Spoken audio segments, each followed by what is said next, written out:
Ingat ya, kita memang tidak punya data statistik yang menunjukkan anak pejabat yang bertingkah arogan. Tapi pada kenyataannya karena ulah oknum 1, 2, 3 dan beberapa anak pejabat yang bertingkah tengil, angkuh, bahkan arogan dan sombong, semakin membuat stereotip masyarakat tentang anak pejabat menjadi semakin negatif. Tapi ingat ya, tidak semua, hanya oknum saja yang seperti itu. Tapi untuk kasus kali ini, inilah salah satu contoh aksi arogan dari anak pejabat Dirjen Pajak yang bernama. Memang begitu anak orang kaya, lagunya suka tengil, kayak duit bapaknya halal aja. Banyak sekali pelajaran yang bisa diambil dari kasus yang masih viral dan lagi panas-panasnya belakangan ini ya. Soal penganiayaan yang dilakukan oleh anak dari oknum pejabat di instansi pajak, yaitu Mario Dendi Satrio. Saya yakin kamu udah pernah dengar atau nonton berita ini ya, karena ini bukan cukup viral lagi, tapi memang sangat viral kasus ini di Indonesia saat ini ya. Bahkan kasus ini sampai diliput juga sama media luar atau mancanegara loh. Berita ini jadi notis paling intens, paling disorot sekarang kan. Ditambah lagi nyerempet ke dugaan korupsi yang menyeret oknum pajak. Kenapa bisa sampai ke sana? Nah, jadi si pelaku penganiayaan ini atau yang bernama Mario Dendi Satrio ini, bapaknya itu adalah seorang petinggi di Dirjen Pajak wilayah Jakarta Selatan yang bernama Pak Rafael Alun Trisambodo. Beliau juga sempat bikin video permintaan maaf atas kasus anaknya yang bikin gaduh se-Indonesia karena udah menganiaya korban yang bernama David Ozora, anak dari Bapak Jonathan Latumahina. Nah, David Ozora ini ternyata bukan dari keluarga sembarangan juga ya. Ayahnya ini yang bernama Bapak Jonathan. Siapa dia? Kalau yang belum tahu, dia adalah salah satu petinggi dan pengurus di organisasi Gerakan Pemuda Ansor. Jadi ayahnya David ini bukan orang sembarangan juga ya. Dia itu dekat sama Menteri Agama kita di Indonesia saat ini, Bapak Yakut. Bahkan Pak Menteri Agama, Pak Yakut sendiri sudah menjenguk David langsung ya ke rumah sakit, sampai nge-tweet juga di Twitter soal kasus ini. Nah, kita balik lagi ke si Mario. Kalau saya bilang sih, si Mario ini cari masalah sama orang yang salah ya. Karena David ini kan bukan dari keluarga sembarangan. Bapaknya ini petinggi atau salah satu pengurus dari GP Ansor atau Gerakan Pemuda Ansor, yang mana organisasi ini di bawah naungan NU, Nahdlatul Ulama, yang anggota atau massanya udah pasti sangat banyak ya. Tapi kita nggak perlu bandingin mengenai latar belakang keluarganya atau apalah, karena pihak dari Bapak David sendiri pun sudah memaafkan keluarga dari Mario, namun tetap proses hukum tetap berlanjut dan berjalan. Jadi kalau yang saya lihat, yang sakit hati ini dalam kasus ini bukan cuma pihak keluarga David atau orang tuanya aja. Pasti semua anggota organisasi dari GP Ansor atau NU juga merasakan hal yang sama, karena anak dari salah satu anggotanya diperlakukan sebrutal ini, bahkan sampai koma di rumah sakit atau tidak sadarkan diri sampai saat ini. Sampai video ini dibuat, belum ada kabar mengenai kesadaran David ya. Artinya David saat ini masih dalam kondisi tidak sadar. Diduga ada indikasi bahwa David mengalami yang namanya diffuse axonal injury. Kalau kamu pernah nonton podcastnya Deddy Corbuzier, itu sempat dijelasin ya apa itu diffuse axonal injury. Singkatnya kalau dalam bahasa Indonesia itu sejenis cedera otak ya. Dan ini sebenarnya cukup bahaya ya, karena kurang lebih ada sekitar 60 ribuan kasus di Amerika tahun 2020, dan itu meninggal, amit-amit ya. Kalaupun sembuh, dikhawatirkan akan ada dampak yang serius. Mungkin bisa saja terjadi suatu kelumpuhan atau kecacatan permanen. Dikarenakan apa? Yang diserang ini kan otak, yang kena ini kan otak. Jadi singkatnya gini, otaknya ini, karena kepala David ini ditendang sama si Mario secara brutal dan sadis, dalam keadaan David sudah tidak sadar. Sempat ditendang 3 kali di bagian kepala. Itu ada getaran di otak yang menyebabkan saraf di otaknya itu merenggang dan sobek. Saya ngebayanginnya aja ngeri ya, karena saya sempat melihat videonya ya. Itu asli, sumpah saya sampai buang muka saya nontonnya ya, karena saking nggak kuat lihatnya. Ngeri banget gitu. Ada orang sekeji itu, sebrutal itu, setega dan sadis kayak gitu. Kalau bukan psikopat, orang normal mana yang sampai ngelakuin hal kayak gini? Orang dalam keadaan terkapar, nggak sadar, masih sempat ditendang berkali-kali. Bahkan ada selebrasi Cristiano Ronaldo di dalam video itu ya. Di dalam tindakan penganiayaan yang dilakukan oleh si Mario ini. Si Mario ini dengan kurang ajar, angkuh, tengil, dan sombongnya, dia sempat melakukan gaya free kick atau seperti tendangan penalti, seperti tendangan menendang bola. Yang ditendang itu kan bukan bola, tapi kepalanya dari David. Lalu apa yang dilakukan Mario setelah menendang kepala David? Dia melakukan selebrasi siu, yang kita tahu selebrasi terkenal dari Cristiano Ronaldo.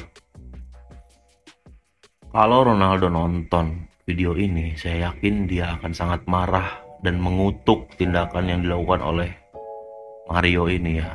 Karena kenapa? Selebrasi Ronaldo itu dilakukan untuk momen-momen positif ya, momen-momen bagus, momen-momen yang baik. Sedangkan ini dia melakukan selebrasi atau perayaan karena sudah menendang kepala orang, sudah menganiaya orang dengan brutal.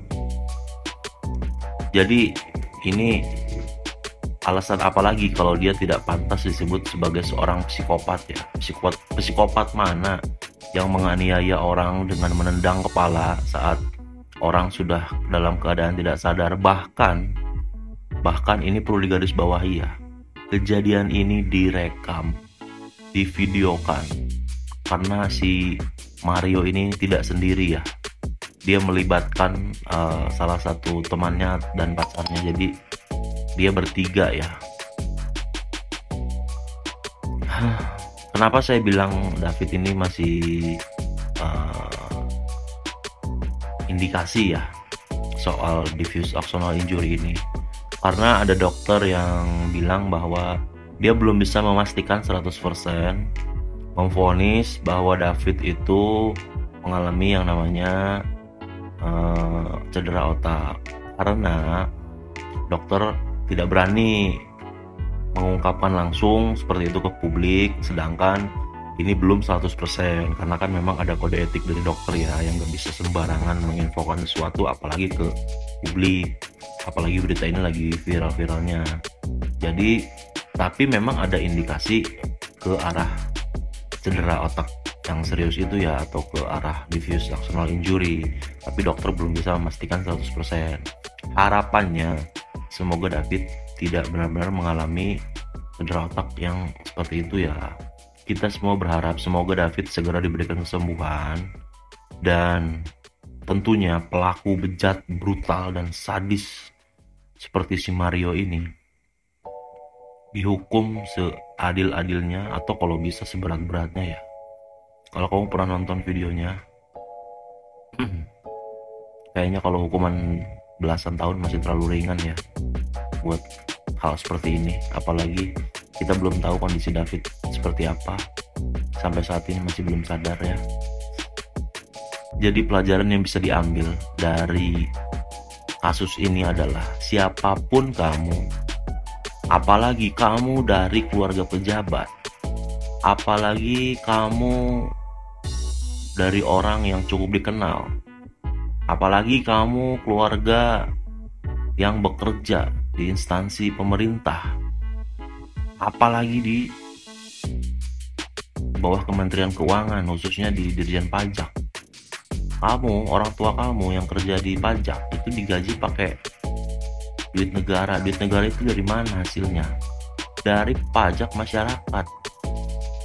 Nah, sedangkan kamu sebagai anaknya bertingkah petentang-petenteng dengan angkuh, sombong, dan arogannya, pamer-pamer kendaraan mewah. Kamu pamer motor Harley dan mobil Rubicon yang diduga plat nomor mobilnya aja bodong, bahkan pajaknya nggak dibayar. Kamu mau berlagak show off. Ingat bro, itu bukan duit kamu, itu duit bapak kamu. Dan apalagi sekarang, kenapa berita ini viral? Karena si pelaku Mario Dendi Satrio ini adalah anak dari Dirjen Pajak. Makanya kenapa kasus ini rame jadi merembet-rembet nih. Merembet-rembet ke urusan pajak dan lain-lain ya. Mungkin kalau si Mario ini bukan anak dari pejabat Dirjen Pajak, ada kemungkinan berita ini nggak seviral saat ini ya. Kemungkinan ya setengah viralnya lah, nggak akan sampai segini banget viralnya. Karena dia ini anak pejabat, apalagi pejabat pajak. Kita pernah mengalami hal serupa sebelumnya dari kasus Gayus Tambunan ya. Pegawai pajak yang terkena kasus, sekarang muncul lagi kejadian seperti ini yang melibatkan oknum pajak. Apalagi bapaknya si Mario ini diduga punya harta kekayaan yang tidak wajar atau tidak masuk akal untuk ukuran seorang pegawai di pajak. Kekayaannya itu melebihi orang-orang usaha sekalipun ya, pengusaha-pengusaha gitu. Anaknya aja buktinya punya motor Harley. Harley kan tahu sendiri harganya ya. Moge Harley itu kan harganya ya sangat mahal ya, dan juga mobil Rubicon. Anak mana yang dikasih motor Harley sama mobil Rubicon kalau orang tuanya atau keluarganya nggak tajir-tajir banget? Jadi hal ini semakin disorot karena kenapa? Awalnya si Dendi ini kan sering pamer, sering show off di medsos. Ada videonya beredar dia ugal-ugalan petentang-petenteng di salah satu pom bensin. Terus dia ada juga aksi ugal-ugalan di jalan raya.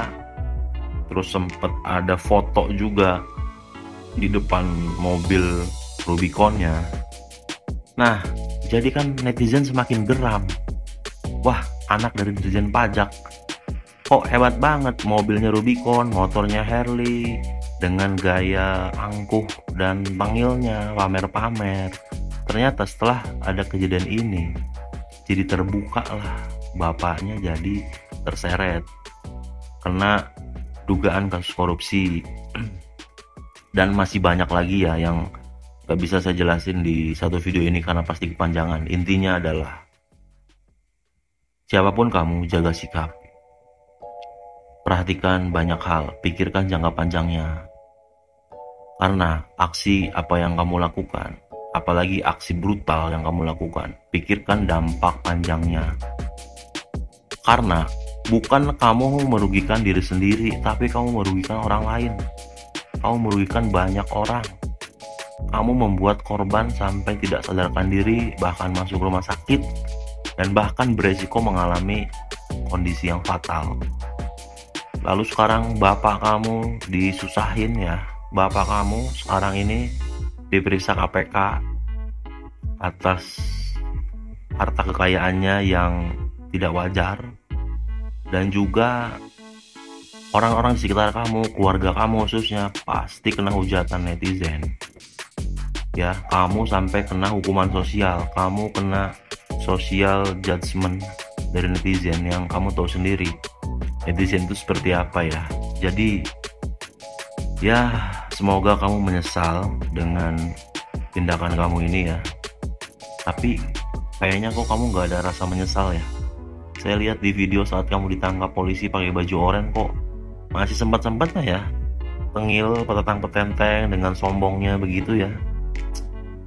Jadi kira-kira hukuman yang pantas buat si pelaku bejat, brutal, sadis, dan psikopat seperti si Mario ini apa kira-kira, brother, sister? Coba tulis kolom komentar ya.